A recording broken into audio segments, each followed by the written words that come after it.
Hey everyone, we're going to talk about women during the 1920s and a specific group of women in the Roaring Twenties called flappers. The images you see on the screen are of these flappers, and women are going to start to do things that challenge the cultural norms of society. These women are going to look different, act different than women before them. So let's just look at some characteristics. Here is our flapper, and we notice that right away she doesn't look like a typical woman from when we think about a proper woman of the 1800s, early 1900s. This probably isn't the image you're thinking of. So women, a lot of these flappers are going to cut their hair a lot shorter, which wasn't typical of the time. Women were supposed to be, those are in quotes, supposed to be elegant and beautiful, and long hair kind of showed that, people thought. So women are going to start to defy that, rebel against that, and cut their hair off. They're going to chew gum, and believe it or not, this was very unladylike to do.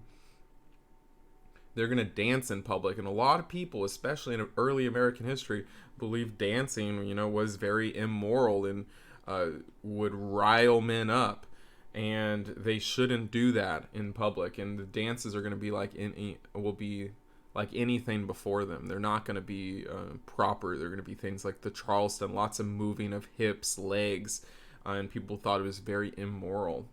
They're going to smoke, which again is a sign of rebelling against what is proper for a woman to do.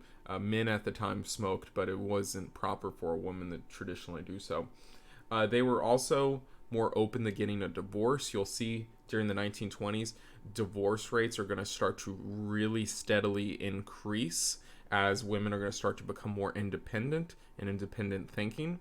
So the traditional family unit will be challenged during this time as more and more women, like these flappers, a lot of them will be getting divorced. Their clothing is going to be a lot looser, which is not typical for a lady. Their attire, their clothing was very form-fitting and tight. Their dresses, typically a lady was not supposed to show a lot of skin, not even close to a lot. Their dresses should be long, not showing any skin. They're going to move those dresses where they're more like skirts at time, and they're going to show a lot of leg, but in today's sense, not that much. They'll pull that dress up all the way up to the knee, and that'll drive men crazy, they'd say. They're going to wear hats. Again, women are supposed to have elegant, beautiful hair that's ladylike. Now they're covering up their short hair with hats at periods of time. They're going to kiss in public and have a lot more PDA, which again wasn't proper. People thought wasn't proper, wasn't moral.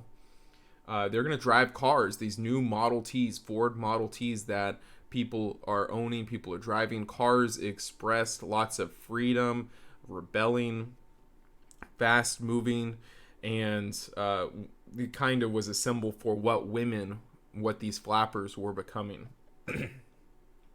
And for the most part, they're going to be pretty much kind of reckless.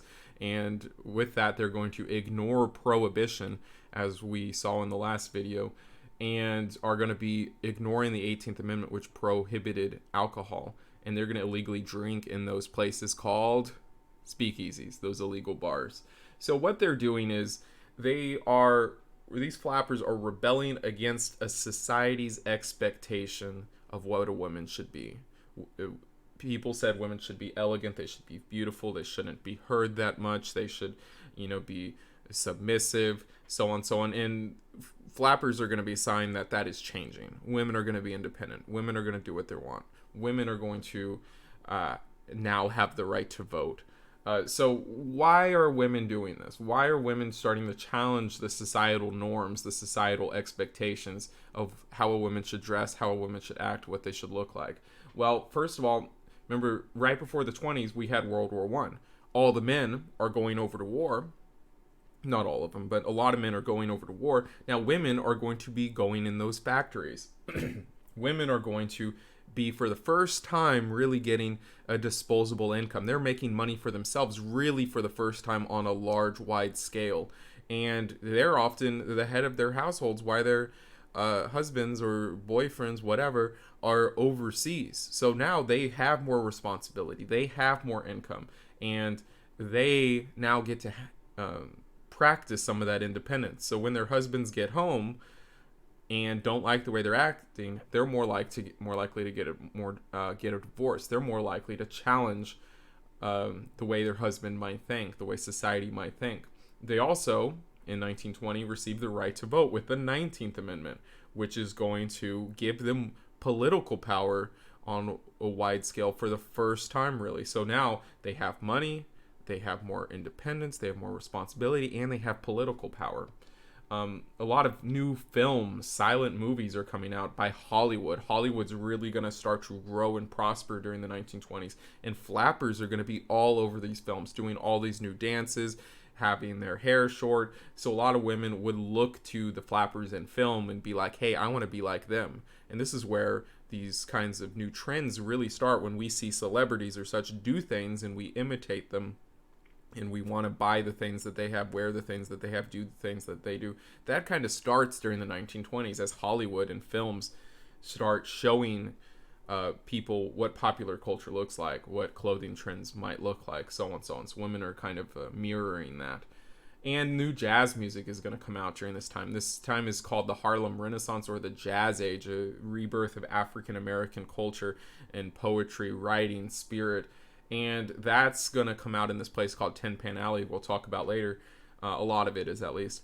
Which is going to give women all this new kinds of music, this jazz music, to dance to express themselves in new ways. So this is a flapper. She's rebelling against what society says she should be, and she is becoming her own. That's it for today. Thanks, guys.